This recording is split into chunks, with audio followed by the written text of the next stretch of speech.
Nalgonda parliament పరిధిలోని మండల స్థాయి కాంగ్రెస్ సన్నాహక సమావేశం చింతపల్లిలో నిర్వహించారు.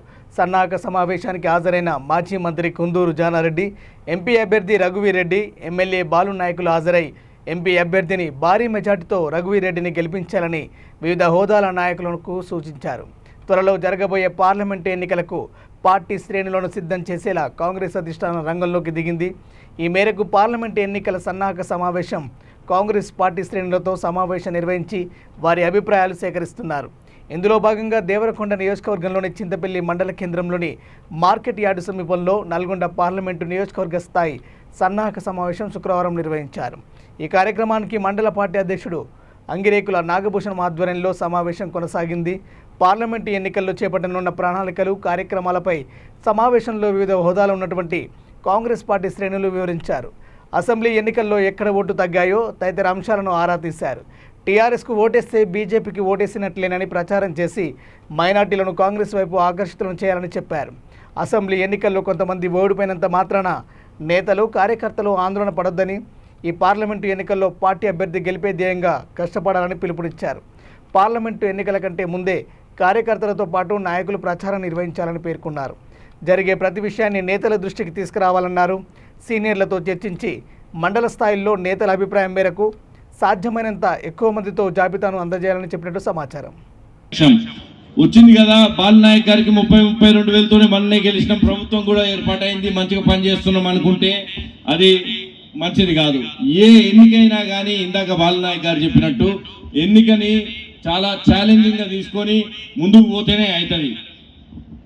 ఇప్పుడు ఎందుకంటే మీరు చూస్తూనే ఉన్నారు, కేసీఆర్ గారు మళ్ళా రథం పట్టుకుంటూ పోతుండు, మళ్ళా జనాలల్లా మొదలు పెట్టిండు పాత భాగవతం లాగానే అసత్య ప్రచారాలు, దొంగ ప్రచారాలు మళ్ళా జనాలకి తీసుకోవటం మొదలుపెట్టిండు.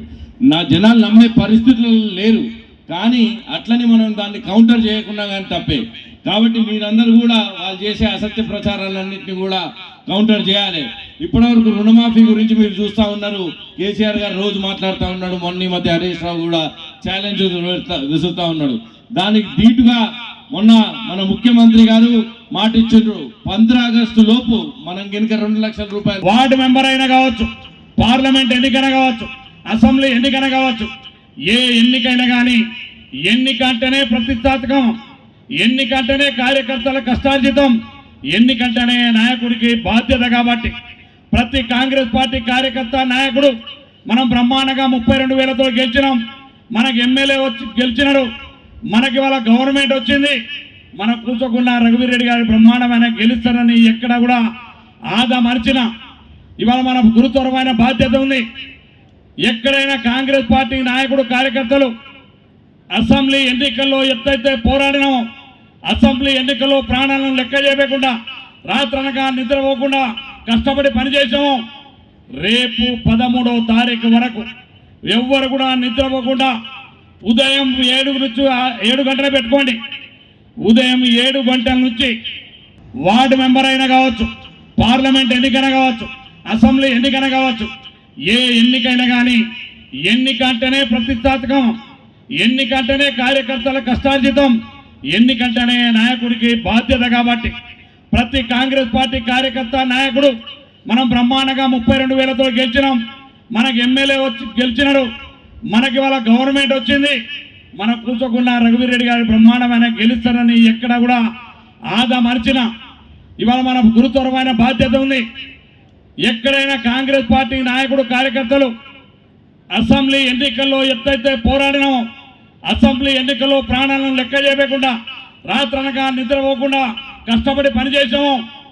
రేపు 13వ తారీఖు వరకు ఎవ్వరు కూడా నిద్రపోకుండా ఉదయం 7 నుంచి 7 గంటలు పెట్టుకోండి. ఉదయం 7 గంటల నుంచి ఇంకొక నాడు సామాజిక న్యాయం కొరకు వివిధ ప్రజా సంఘాలు, పార్టీలు ఈ తెలంగాణ గడ్డ నుంచి నినదించిన లేక ఆలోచింపజేసిన చైతన్యమే ఇవాళ భారతదేశ వ్యాప్తంగా ప్రభావితం చేసినారు. అదే ప్రభావితాన్ని నల్గొండ జిల్లా నుంచి జరుగుతుందని మేము ఆశిస్తున్నాం. అందుకొరకు మేము చేసినటువంటి కృషి ఇంకా మా శేష జీవితంలో ఏమన్నా ఉంటే మీ చైతన్యవంతులైనటువంటి యువకులు, చైతన్యవంతులైనటువంటి ప్రజలు మొత్తం నా రాష్ట్రానికే కాదు నల్లగొండ జిల్లా నుంచి భారతదేశానికే మార్గదర్శకత్వం వహించేటువంటి రోజులు వస్తాయని చెప్పి నేను ఆశిస్తున్నాను. అందుకొరకు మీరు దృఢదీక్షతోటి, సంకల్పంతో, కేవలం మాటలతో కాకుండా, వాళ్ళు చెప్పే మాటల్లాగానే మాటలతో కాకుండా ఒక చైతన్యంగా మీరు పనిచేసి ఇవాళ రుజువు చేయాల్సిన, ఆ రుజువుకు కేవలం అది